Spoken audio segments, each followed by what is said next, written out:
अब मैं आपको ऋषि पंचमी की कहानी सुनाती हूँ। एक ब्राह्मण और एक ब्राह्मणी थे। वो बहुत ही पुण्यात्मा थे, बहुत धर्मात्मा थे, बहुत दान पुण्य करते थे। लेकिन उनकी स्त्री है जो वो किसी चीज़ से छुआछूत नहीं करती थी।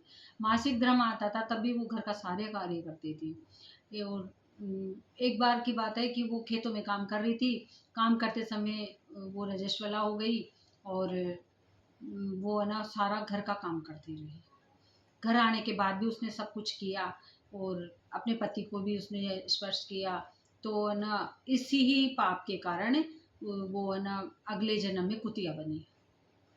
और वो अपनी स्त्री से स्पर्श होने के कारण वो जो उसका पति था वो बैल बना। अब वो बहुत पुण्यात्मा थे इसलिए उन दोनों को सब कुछ याद रहा। वो दोनों अपने ही बेटे के घर आ गए और बैल था जो खेतों में जोता जा रहा था और जो कुतिया थी वो घर की रखवाली करती थी और घर पे बैठी रहती थी। एक दिन की बात है कि उनके बेटे ने कुछ ऋषियों को खाने के लिए बुलाया। वो उनकी बहू है जो खाना वाना बना के और वहां से रख के और अपनी पड़ोसन के यहाँ चली गई। इतनी देर में एक सर्प आया और उसने खीर के भगोने में मुंह डाल दिया।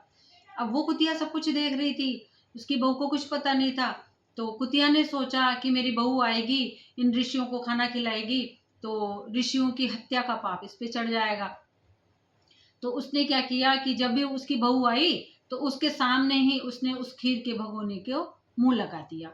उसकी बहू को तो बहुत गुस्सा आया कि मैंने तो खीर बना के रखी थी और इस कुतिया ने तो इसको छू दिया। तो उसने खीर तो फेंक दी लेकिन उस कुतिया को बहुत मारी।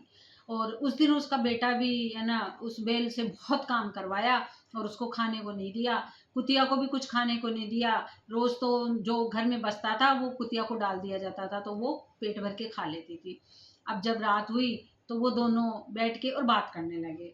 बैल ने कहा कि आज तो मुझे बहुत काम करना पड़ा और मेरे बेटे ने मुझे कुछ खाने को भी नहीं दिया। तो वो कुतिया बोली कि आज तो बहू ने भी मुझे जलती हुई लकड़ी से मारा और मुझे कुछ भी खाने को नहीं दिया। कि ऐसा क्यों? कि है ना ऋषियों को इन्होंने निमंत्रण दिया था और बहू ने खीर बनाई थी। एक सर्प आया और उस भगोने को के अंदर मुंह दे के चला गया। वो खीर विषैली हो गई। लेकिन मैंने सोचा कि इन ऋषियों का हत्या का पाप इनको लगेगा, इसलिए मैंने जब बहू आई तो बहू के सामने उस खीर को छू लिया। तो बहू ने वो खीर फेंक दी उठा के और मुझे बहुत मारा। अब जब वो दोनों बातें कर रहे थे तो उनका बेटा उनकी सारी बातें सुन रहा था। तो वो उसको बहुत दुख हुआ। वो पंडितों के पास गया कि पंडित जी इस दोष से इनको मुक्ति कैसे मिलेगी। तो पंडित जी ने बताया कि भादो पक्ष में जब ऋषि पंचमी आए तो दोनों पति पत्नी इसका व्रत रखो और 108 ओंगे के पत्ते और 108 उसकी डंठल और तिल, जौ और गाय के जो खूंटे की मिट्टी, इन सब से इन दोनों को स्नान करवाओ और सप्तऋषि की कथा सुनवाओ तो इनके दोष से निवारण हो जाएगा। उसके बेटे ने वैसा ही किया।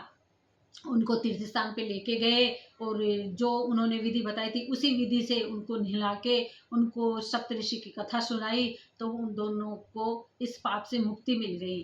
तो सभी स्त्रियों को इस व्रत को करना चाहिए क्योंकि साल में एक ही बार ये व्रत आता है। और रजस्वला होने पे जो हमसे जाने अनजाने जो गलतियां हो जाती है उस पाप से हमको मुक्ति मिलती है। जय श्री राधे।